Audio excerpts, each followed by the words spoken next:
Assalamualaikum warahmatullahi wabarakatuh. Apa kabar saudara dan sahabat dimanapun berada? Apa kabar sahabat Mimbar Suara Rakyat Official TV dimanapun berada? Dan salam bagi seluruh warga desa di seluruh Nusantara, di seluruh wilayah negara kesatuan Republik Indonesia, dari Sabang sampai Merauke, Miangas, sampai Purworejo. Salam persatuan dan kesatuan. Dari desa kita bisa menjadikan bangsa dan negara ini untuk menjadi bangsa yang disebut-sebut sebagai bangsa superpower. Karena pondasi utama dari bangsa dan negara kita ya adalah desa. Dan saya kira kita tahu semua dan kita ketahui bersama, bahkan pemerintahan yang langsung berurusan dengan masyarakat desa adalah desa itu sendiri. Dari sini kemudian muncullah ide dan gagasan, sesungguhnya kesadaran dari beberapa pihak ya, individu di negara ini yang patut kita apresiasi sesungguhnya, yang kemudian menggagaslah ya undang-undang desa, yang saat ini desa telah memiliki kedaulatan ya, sudah diberikan kedaulatan tersendiri. Salah satunya adalah dana desa itu. Lalu banyak saya kemudian menyimak di beberapa kolom komentar di channel Mimbar Suara Rakyat Official TV ini yang menyampaikan dan berbicara tentang soal dana desa. Di luar dari itu, saudara dan sahabat sekalian, kita tentu semuanya memiliki pengetahuan, pemahaman tentang tata kelola desa dalam hal penanganan dana desa ini sendiri, pengelolaan dana desa ini sendiri di setiap wilayah daerah kita masing-masing.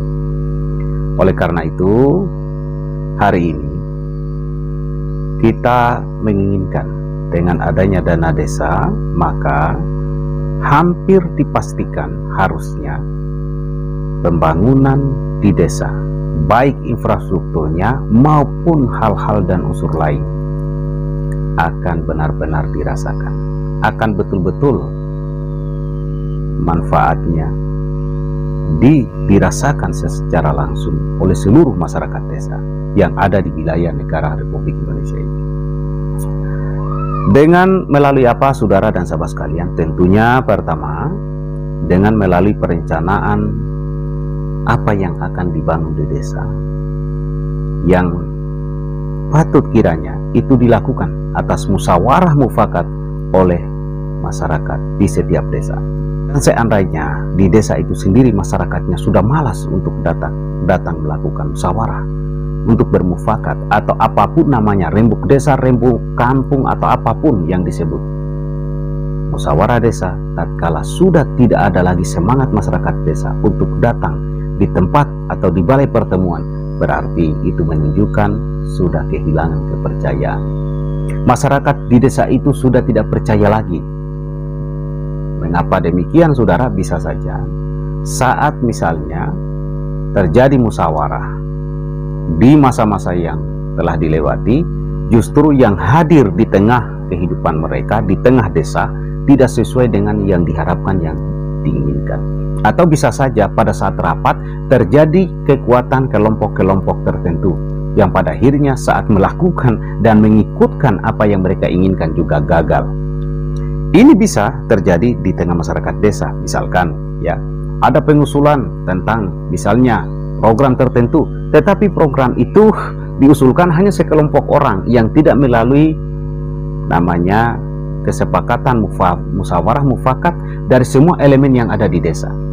Nah, kata elemen yang ada di desa ini mendalam, karena di sana ada tentu generasi muda yang bisa saja sudah sarjana, dan sarjana mereka ada di beberapa misalnya jurusan masing-masing, keilmuan masing-masing.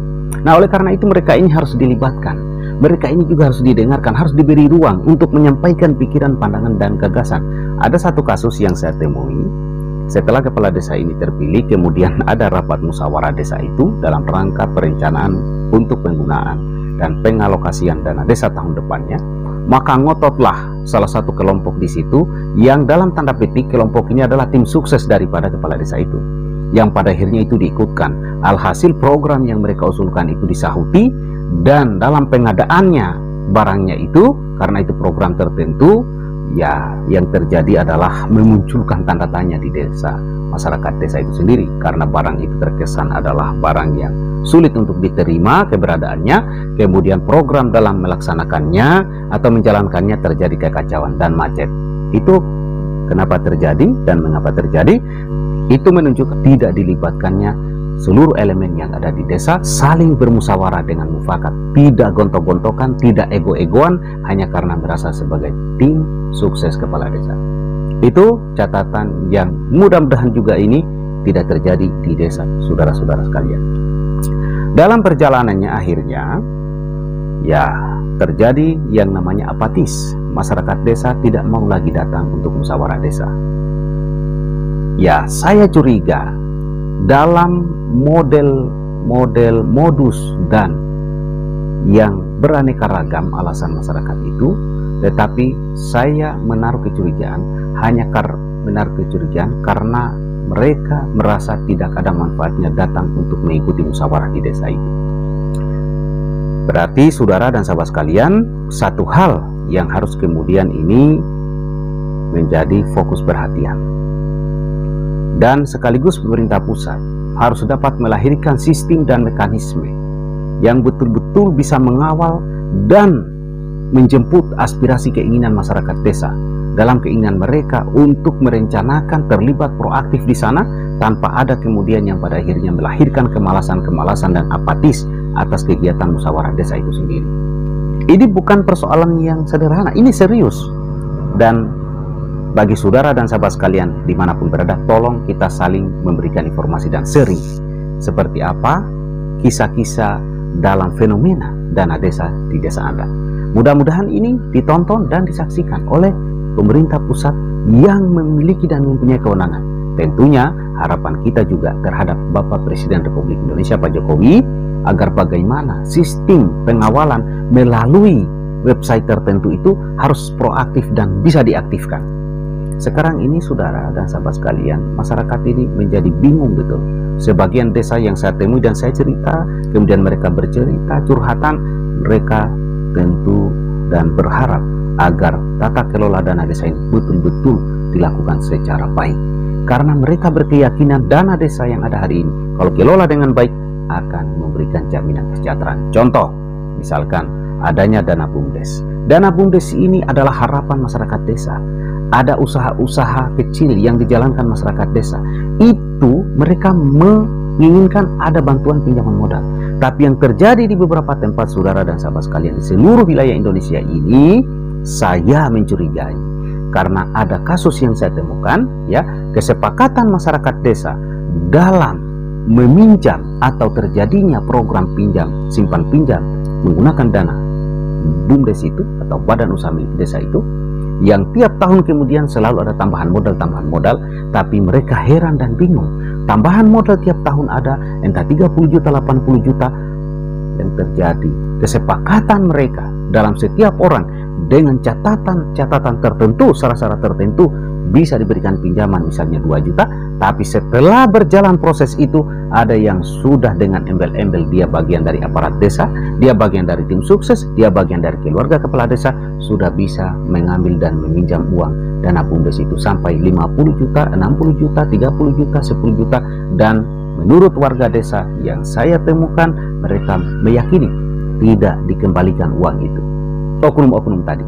Sementara mereka masyarakat biasa yang jelas usahanya sesuai dengan hasil kesepakatan tadi, syarat-syarat tadi, mereka meminjam 2 juta, 1 juta, dengan batasan 2 juta, sudah paling tinggi itu dikasih 2 juta, dan setelah itu mereka diburu untuk bagaimana bisa mengembalikan sesuai dengan aturan yang disepakati, entah per minggu, entah per bulan. Tapi oknum-oknum tadi itu sampai sekarang pun mereka bingung dan heran serta meyakini tidak mengembalikan uang yang mereka pinjam, 50 juta, 10 juta, atau 30 juta, atau ada yang 5 juta itu. Nah, ini saudara dan sahabat sekalian, mudah-mudahan tidak terjadi di daerah-daerah saudara. Saya menyampaikan fakta-fakta dan kejadian ini agar ini bisa kita saling memberikan pikiran dan pandangan, sekaligus menyampaikan kejadian-kejadian di desa Anda masing-masing. Dan kita berharap pemerintah pusat harus tanggap ini, harus paham ini, harus ngerti ini soal-soal ini. Ditambah lagi saudara dan sahabat sekalian, ada juga beberapa desa yang saya temui Pertanggungjawaban setiap tahun kepala desa nggak pernah dilakukan. Di tengah masyarakat desa, misalnya ada rapat pertanggungjawaban, dibacakan, disampaikan kepada masyarakat desa bahwa penggunaan dana desa tahun yang telah kita lewati ini adalah ini, dan perencanaan kedepannya adalah ini. Realisasi daripada anggaran dan kegiatan yang terjadi adalah sekian persen. Nggak ada. Lebih parah lagi, kemudian tidak ada baliho yang ditempelkan ke tengah-tengah desa untuk bisa diakses dan ditahu masyarakat desa. Banyak persoalan kemudian yang terjadi di desa. Mengharapkan pendamping desa, kita juga nggak ngerti. Mau menyatakan pendamping desa juga tidak berbuat dan tidak bekerja, tidak melaksanakan tugasnya sebagaimana mestinya, ini juga mungkin suatu kesalahan. Nah, ini adalah persoalan-persoalan yang harusnya masyarakat desa berani dan mau untuk kemudian mengadukan dan melaporkan itu.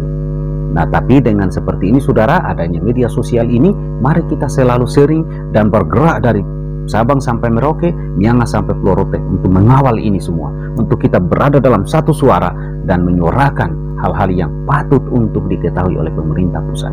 Nah, sekarang ini saudaraku dan sahabat sekalian, ada lagi persoalan yang kemudian, yang kemarin misalnya saya dengar banyak beberapa desa meributkan soal adanya kegiatan di tahun-tahun yang lalu. Dana desa itu ada namanya padat karya, ya, padat karya yang melibatkan masyarakat desa dalam pekerjaan-pekerjaan tertentu, dan kemudian mereka diupah dengan yang disebut honor harian kerja, ya, atau upah orang harian kerja begitu, ya, atau upah terhadap seseorang warga negara yang dibayarkan per hari berdasarkan nominal yang telah ditentukan. Yang terjadi saudara dan sahabat sekalian, ada kasus di salah satu desa yang kemudian upah per hari dan per orang itu tadi, yang harusnya bisa dikerjakan 1 minggu, itu hanya dikerjakan misalnya secara kenyataan 3 hari. Yang 3 harinya itu kemudian sudah dilaporkan seolah-olah terjadi pengerjaan 3 hari. Jadi 1 minggu dilaporkan terjadi pengerjaan melibatkan masyarakat desa dalam padat karya, tetapi yang terjadi sesungguhnya cuma 3 hari. Dan setelah itu terjadilah rekayasa, indikasi rekayasa yang dilakukan oleh pihak pemerintah desa, oknum tertentu, yang kemudian setelah ditelusuri pertanggungjawaban yang dikasihkan ke daerah atau yang menjadi laporan mereka, oknum-oknum tadi, ditemukan anak kecil, bayi, yang kemudian itu sudah menerima imbalan sebagaimana pekerja dari warga itu sendiri. Jadi itu direkayasa. Selama 3 hari itulah yang kemudian menjadi keuntungan oknum-oknum kepala desa itu sendiri. Nah, yang lebih parah, oknum-oknum ini hari ini misalkan sudah jadi sekretaris desa atau aparat desa, lalu seolah-olah nggak bisa diberhentikan karena terjadi juga suatu pemahaman aturan bahwa bisa diberhentikan kalau sudah berkekuatan hukum tetap. Nah, menurut pandangan dan pemahaman masyarakat yang lebih tahu mereka, yang lebih paham dan merasakan perilaku dan praktek oknum-oknum desa ini, aparat desa ini, jikalau sulit diberhentikan dengan mereka telah dicurigai dan dirasakan nyata-nyata keseharian mereka tidak memberikan rasa nyaman terhadap masyarakat desa, tetapi sulit untuk diberhentikan, kira-kira apa yang akan terjadi di kemudian hari? Kalau 1 desa, 2, 3 desa mungkin masih kita tidak ada masalah, tetapi di dalam satu kecamatan yang 10 desa atau 12 desa, kalau sudah 5 desa yang mengalami kondisi dan situasi sebagaimana saya sampaikan, maka sudah akan menimbulkan ketidaknyamanan di kecamatan itu. Artinya saudara, kalau hampir 50% di desa di Indonesia ini, mudah-mudahan tidak seperti itu, terjadi situasi dan peristiwa seperti yang saya sampaikan tadi, ditambah dengan perilaku-perilaku misalnya oknum aparat desa ataupun sekretaris desa yang kemudian mereka semena-mena atau tidak santun dengan warganya atau telah bagaimana dan segala macam, lalu tidak bisa diberhentikan, saya kira ini akan menjadikan situasi bangsa dan negara ini semakin hari terjadi ketidakharmonisan di desa, dan itu bisa berefek terhadap situasi bangsa dan negara. Karena itu energi negatif yang terjadi di tengah kehidupan Nusantara ini. Nah, saudara dan sahabat sekalian, ini mungkin yang akan menjadi juga catatan-catatan sekaligus harapan-harapan kita ke depannya. Jadi saudara dan sahabat sekalian, saya hanya berharap apa yang saya sampaikan ini tidak terjadi di desa saudara, ya. Dan kita berharap kepada Bapak Presiden Republik Indonesia agar aturan tentang hal-hal pengangkatan dan pemberhentian aparat desa ini harus dikembalikan terhadap kepala desa itu sendiri. Itulah yang saya pahami dan yang saya maknai yang disebut kedaulatan desa. Kalau hari ini kedaulatan desa hanya diasumsikan memberikan dana desa itu sendiri untuk mengatur dan merencanakan pembangunan di desanya, dan setelah itu dianggap sudah tidak ada masalah, saya kira ini tidak boleh juga dilepaskan begitu saja terhadap desa. Harus ada sistem dan mekanisme pengawasan yang ketat. Tidak juga mesti hanya mempercayakan terhadap pengawas desa itu sendiri. Tidak efektif, saudara dan sahabat sekalian, menurut pengetahuan dan pemahaman penglihatan saya di lapangan, di desa secara langsung. Ya, mudah-mudahan itu hanya 1-2 desa saja, tidak terjadi di desa yang lain. Dan kemudian saudara dan sahabat sekalian, yang paling krusial itu tadi, mengembalikan kedaulatan desa sepenuhnya. Aparat desa harus diberikan hak sepenuhnya juga terhadap kepala desa. Karena begini, sahabat dan saudara sekalian, ada suatu persepsi yang terbangun, yang menurut saya itu kekeliruan, bahwa seolah-olah kalau mengganti terus aparat desa ini tidak akan efektif juga pelaksanaan kegiatan pemerintahan desa. Karena tidak semua orang akan bisa. Enggak begitu, saudara. Sekarang ini sarjana sudah banyak di desa, dan kemampuan pikiran mereka, pemahaman mereka sudah terlatih, sudah teruji menggunakan laptop misalnya, standar yang paling minimal. Ini ada pembodohan di tengah masyarakat yang saya lihat hanya karena sudah tahu mengoperasikan laptop, seolah-olah ini nggak bisa. Ini kerjaan teknis ini kalau cuman langsung ditunjuk seseorang nggak bisa kerjakan. Kenapa nggak bisa? Sarjana itu kalau hanya urusan teknis laptop itu udah makanan hari-hari itu. Justru karena orang tolol, orang goblok, orang kampung yang baru tahu, baru kenal yang gituan, setelah diajar Excel bla bla bla bla, sudah merasa hebat, seolah-olah itu nggak bisa dikerjakan orang lain. Oleh karena itu, dengan banyaknya sarjana-sarjana di desa ini, maka kembalikan kepada kepala desa agar setiap kepala desa yang terpilih dia mutar ini barang, terjadi regenerasi, diganti. Kalau bagus perilakunya berarti diteruskan. Dengan begitu juga akan memiliki efek yang bagus terhadap generasi, agar mereka selalu menampilkan dan berupaya untuk berperilaku baik. Karena dengan berperilaku baik, maka masyarakat tidak akan mengusulkan pergantian terhadap aparat desa, sekretaris atau apapun di desa, walaupun terjadi pergantian kepala desa. Kan esensinya ke sana. Nah, tapi kalau seandainya oknum aparat desa itu melakukan tindakan yang tidak bagus, maka ada ruang untuk segera diganti tatkala masyarakat melakukan pergantian kepala desa. Dengan begitu harapan kita juga, saudara, dengan terjadi pergantian-pergantian terus seperti itu, maka akan ada kesadaran di kemudian hari. Dia akan malu kalau nggak taat terhadap apapun yang terjadi di desa, dan dia akan paham mekanisme di desa, dan suatu saat akan melahirkan kesadaran penuh, karena semua orang pada akhirnya akan mendapatkan giliran dengan tidak melakukan akal-akalan, saudara. Nah, saudara dan sahabat sekalian, ada juga persoalan yang saya temukan hari ini, dan mudah-mudahan juga tidak terjadi di desa Anda. Ada oknum tertentu yang kemudian tidak memiliki ijazah hanya karena motivasi bagaimana menjadi aparat desa, dalam tanda petik dicurigai akibat adanya honor, adanya ya upah dan gaji yang sudah lumayan ini, maka dia menggunakan ijazah anaknya. Tetapi yang aktif di desa itu adalah dia, sehingga masyarakat itu berpikir, loh kok ini nggak ada ijazahnya, cek per cek ternyata menggunakan ijazah anaknya. Nah, ini juga sudah waktunya lah ditertibkan, sudah waktunya juga tertib sendiri. Malu ya, malu saudara. Jadi aparat-aparat desa, oknum tertentu aparat desa, jika sudah tidak disuka dengan masyarakat desa, sudah menimbulkan ketidaknyamanan terhadap masyarakat desa, malu sendiri ya, nggak usah main paksa, nggak usah paksakan diri. Dan walaupun juga seperti apa saudara dan sahabat sekalian hari ini, situasi dan bagaimanapun hari ini, suatu ketika masyarakat itu akan mengalami kesadaran, akan ada pemahaman-pemahaman kesadaran tentang hak-haknya, dan jangan sampai terjadi hal-hal yang tidak diinginkan. Artinya memunculkan emosional yang berkepanjangan dan terjadi emosional secara kolektif. Nah, ini harus segera disahuti dan ditanggapi oleh pihak-pihak tertentu yang harusnya memikirkan masa depan kehidupan bangsa dan negara kita, terutama di desa ini. Saudaraku dan sahabat sekalian, saya menyampaikan ini agar minimal ini menjadi sharing informasi, dan mana tahu, siapa tahu ada juga kejadian di tempat saudara yang patut untuk kita berbagi. Dengan seperti itu, kita mengharapkan ada kesadaran secara Nusantara. Dengan begitu juga nanti, maka tidak akan ada praktek-praktek oknum-oknum yang cenderung meresahkan, membuat ketidaknyamanan di tengah kehidupan masyarakat desa. Karena itu juga akan memiliki efek secara nasional. Nah, oleh karena itulah ya, kita berharap kepada Bapak Presiden Republik Indonesia Bapak Insinyur Haji Joko Widodo agar segera membuat suatu sistem, ya, mekanisme pengawasan dan pelaporan dari desa langsung ke pusat. Dan kita harapkan juga ada tindakan yang tegas. Jangan juga dibiarkan berlarut-larut. Jangan sampai masyarakat desa lama-lama juga tidak percaya terhadap ketegasan-ketegasan pemerintah di negeri ini. Ini semua kita sampaikan dalam kerangka kecintaan kita dan kepercayaan kita terhadap Bapak Presiden, ya. Karena mana tahu selama ini juga tidak mengetahui akan hal-hal yang telah kita dan saya sampaikan ini, saudara dan sahabat sekalian. Terima kasih saudaraku. Semoga Allah Subhanahu wa taala senantiasa merahmati, ya, memberikan ridho dan petunjuk serta kejayaan bagi seluruh warga desa yang ada di Nusantara. Assalamualaikum warahmatullahi wabarakatuh.